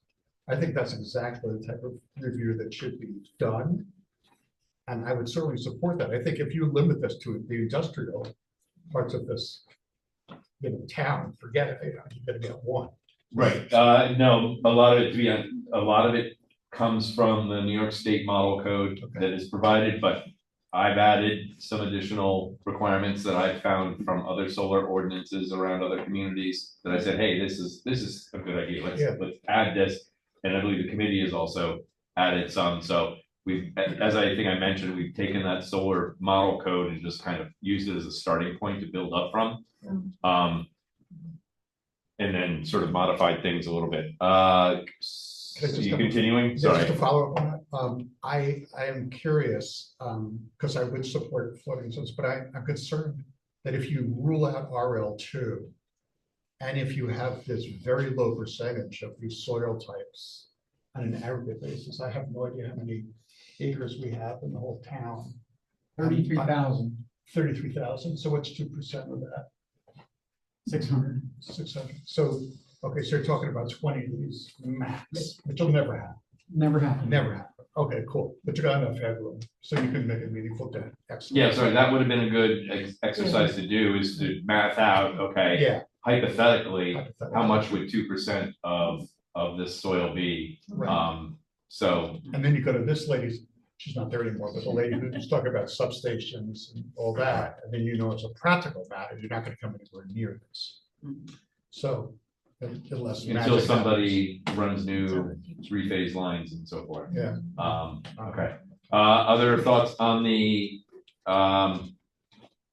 floating zone? Is that, sorry?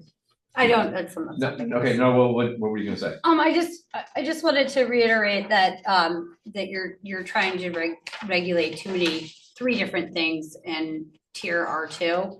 And to demonstrate that, I wanted to ask if you would consider it, reasonable if I wanted to put up a 30 kilowatt solar array, that I be required to submit a decommissioning plan and put up a bond for that. Okay, I mean, that's a fair point. Yeah. Fair point. Where would we want to draw the line then, where we're saying, okay, this is a big enough installation. Right. That we're gonna make you jump through a bunch of hoops and bond and, I would say that would be at anywhere from an acre to 3/4 of an acre, around there. in the To where solar you're, size. yes, to where you're going from an array to, oh my God, this is a solar farm. To where you want, you know, once you get up into that 8 acres, you definitely want to have some regulations there.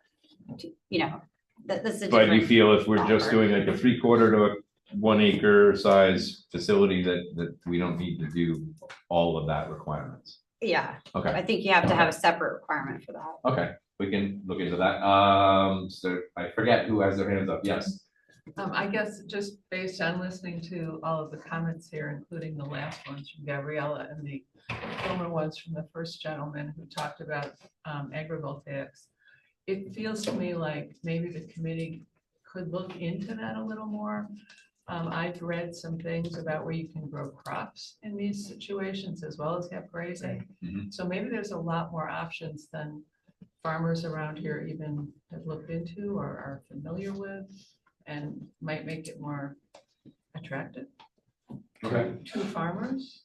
We actually have somebody who is an expert in agrivoltaics that lives right in Chatham. Yes, right in So, the village. Yeah, so that's And he kind of said he nice. would come and do a presentation to the board, Oh, but that's he good. could do a presentation to the. He's for everybody here, he's a great resource because he kind of knows what you need to look for to prevent things. Because sometimes with large solar farms, you can run into issues like he was telling me you could run into flooding issues. So the neighbor's property could get flooded. So there are some technical issues that none of us, no layperson is ever gonna know. So you may wanna consult with him. After the meeting, if you have any info on how I can get in touch with him. Angus has that. I know, John. Oh, okay, okay. If you can take him down. Other comments, I gotta move on to make sure we cover some other slides too. There was some other hands up, I thought. No, maybe yes. Okay, just not to complicate matters more with more options. But here's more options.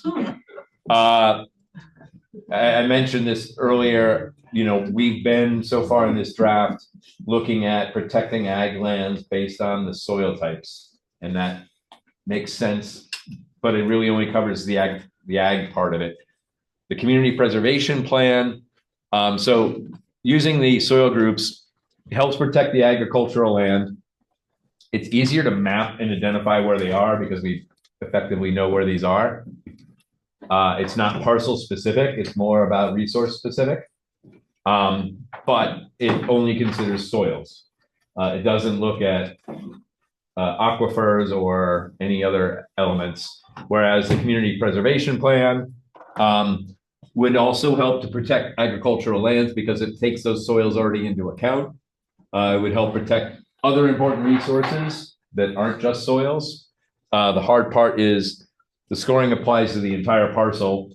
So we don't really know necessarily where, you know, an entire parcel could get potentially wiped off the list of it as a candidate for one of these solar installs because it's part of it scored very highly in the community preservation plan.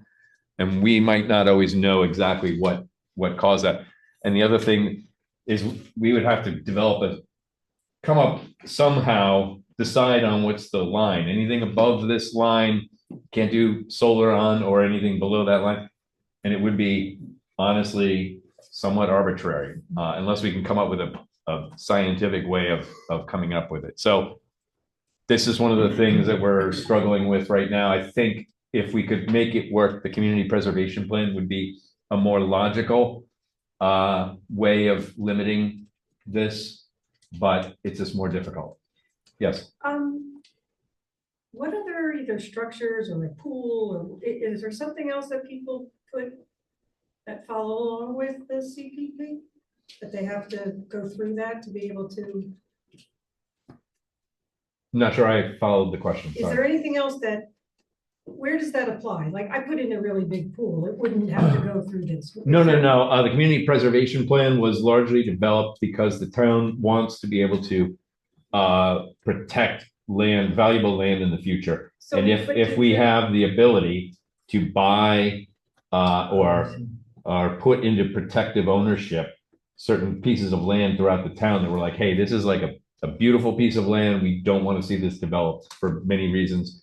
The community preservation plan gives us a map of showing where those places are in town to say, these are our most sensitive areas that we'd like to see not ruined. When's that happen? Well, the plan's already been adopted. The town mechanism has already been established for the town to receive funds, correct me if I'm wrong, receive funds through real estate transfer tax or real estate transfer. So when somebody buys a home in Chatham, there's a fee applied to that purchase that goes into a special fund that the town can use to buy or protect some of these lands. But we needed. It's for willing landowners to enter into. It's not a mandate regulating your. So are you proposing that if someone wants to put in solar, that we make sure that it's not being asked to put on one of these pieces of land that this CPP is trying to preserve? That's the idea. That's what you're saying? Yeah, that's the idea. Is using in order to legally adopt this this mechanism, the town had to do their homework and say, we've done an analysis of all the properties in town. These are the most valuable pieces of land in the town. These are the less valuable pieces of land in town based on these criteria. So when it goes to protect or purchase a piece of land, it has the homework to show that we did our homework. The idea is all this work was already done. Let's use this for also protecting our properties from getting developed as solar. That's the idea. It's, I'm just asking. yeah, for the last two reasons, it's more difficult to figure out how to do. Oh. Sorry, in the back, I don't think you've had a chance to speak yet. Yeah, Maybe? this kind of anticipated my question. I mean, I was wondering how the overall plan of the community went with the solar. And this, I mean, I would say I would probably be more for the CPP, but I also wonder if you have any, like if we adopted that, I understand it's more difficult to implement, but what would be the actual difference in what would happen? Do you know what I mean? I think I understand what you're saying. Or well, impossible to say, but. Well, it's not necessarily easy to say. I would, if I go back a couple of slides to where I was showing the map. Oh, there it is. So the mineral soil groups are already mapped, and as I mentioned, those take up 23% of the land area. If we were to look at the community preservation plan, that's a much more complex map. Shows a wide range of scores, and depending on whether or not the amount of land that we were limiting is more or less than 23%, would probably depend on where we arbitrarily decided in that community preservation plan. Any property scoring, like say, it'll be like a credit score, 860 or above, they're somehow restricted or limited to doing solar. It would be kind of arbitrary.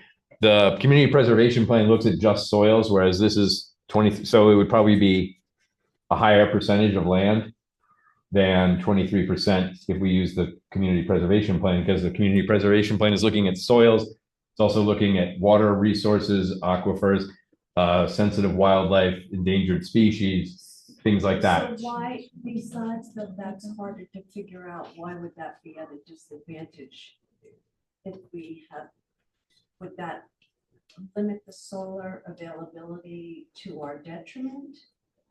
In other words, I guess I would want to see the two maps by each other and see what would be available. And, you know, if you're, I don't know if you're saying, obviously there's more land available to develop for solar. Right. That's good for solar, but I'm also thinking of the big picture.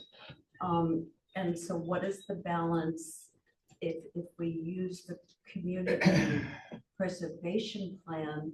Does that, how much does that cut into the availability of solar? Right. You know, yeah.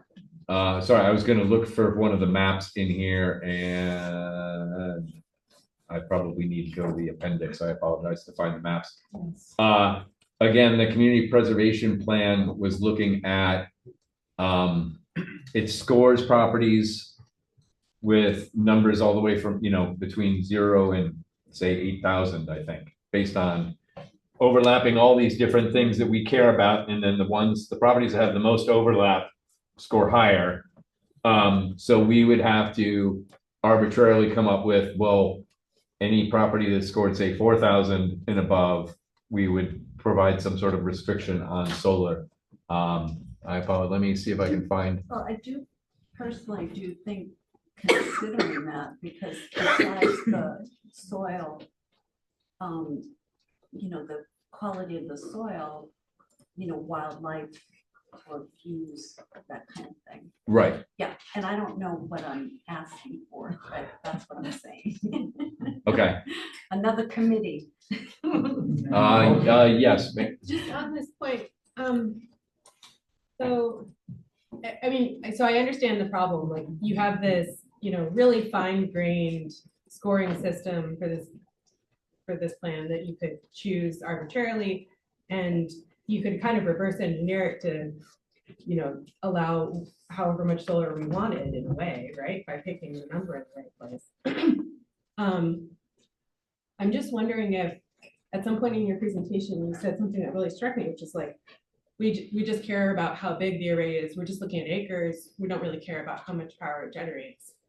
And I think that I understand what you're saying, but I think that it's a mistake to just think that way, because we might want to think about, how, the energy independence piece for the town of Chatham, right? I totally support energy independence for the town of Chatham. This is, we're in a renewable energy transition. It needs to happen now. Mhm. And it would be great to have Chatham, run on renewable energy. And so we might want to think about, how much of that energy can we generate ourselves? And then, what acreage would we need in order to make that happen in terms of, or not even acreage, but how much can we get away with people having their own rooftop installations, right? I fully support prioritizing that along with the farmers, absolutely. That should be the priority. But in addition to that, what are we going to need in terms of a footprint to support our own energy independence? And then, maybe even beyond that, what do we need to do in order to do our part to support renewable energy, the renewable energy goals of our region more broadly for folks who may not have the footprint available. So I think there's we need to think about those concerns, not just for our own town, but for what we might be able to do to support the transition more broadly. So anyway, I think it's really important to think about the power generated and how that interacts with the acreage. And that could help put the point on, that could help force the point in the arbitrary score. So in other words, if we were to try and look forward to what is how much we want to generate, and then back from that. Yeah, that's a good one. That's a fair point. Our town We don't can- have a lot of control over.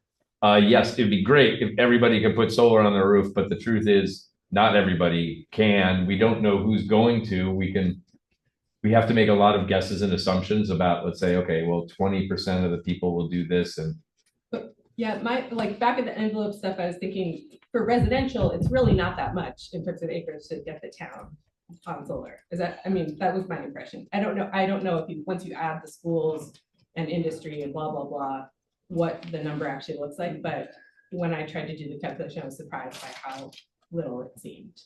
So NYSERDA did some research, and in 2020, the town of Chatham consumed 20 megawatts of power. 20 megawatts. Yeah. Well, if you do, I was just doing the math on, if we have, Angus, maybe you can just verify this, but if we have 600 acres and. I think it's- 600's not, don't use that number. We'll never get anywhere. Well, no, I know, but just to comment on this person's point, we have 600 acres and it's 5 acres gives you 1 megawatt, right? It's 120 megawatts. We only use 20 megawatts. So, back of the napkin math Yeah, would it's- suggest that we've got 6 20 times. Right. Yeah, if we use the full 600 acres, we'd have 6 times more power than we actually use. So we might be able to meet aggressive conservation goals at the same time as getting in the realm of being. Yeah, balancing those makes a lot of sense. So, but I think the point is valid, is still we should maybe take a look at hypothetically. There's unfortunately just many assumptions that invariable we can't predict. Make sure mineral soil groups. Next steps basically from this.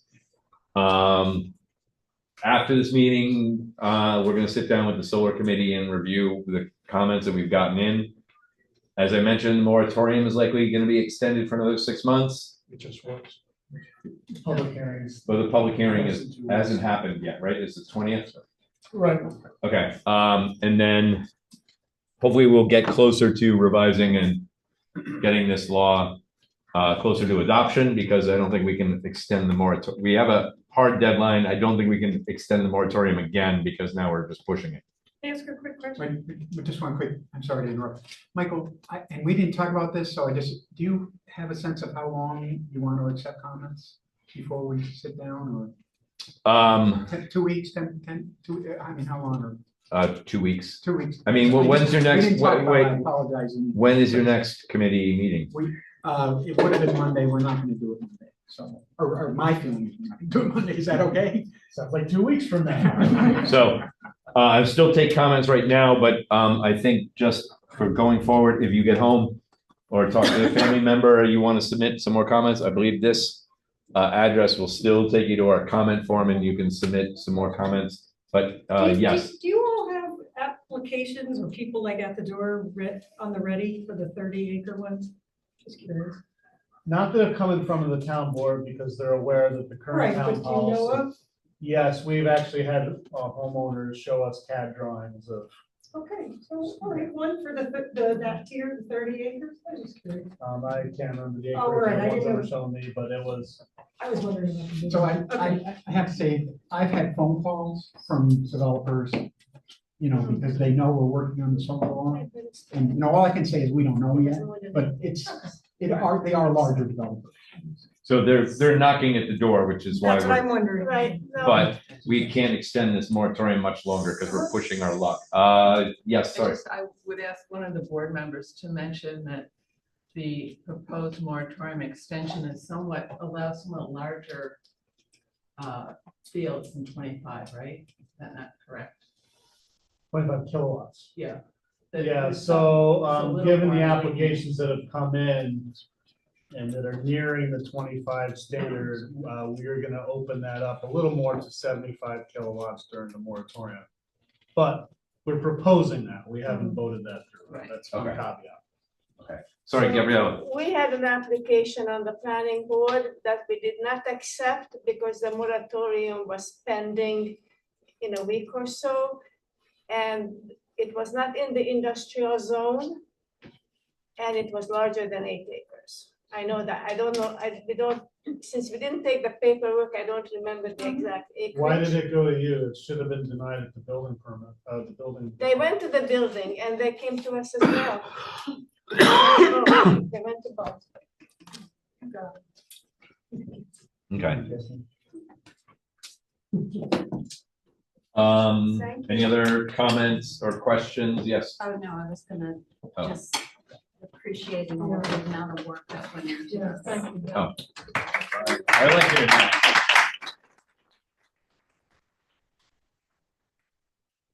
Okay, thank you. So any other comments, please submit them and we'll review them. Sign in if you didn't when you arrived, please. There's snacks and coffee if anybody wants them. Hold on, I need to. Somebody was worried about your voice and like, cough from it. Oh, yes. Giving you water. Thank you.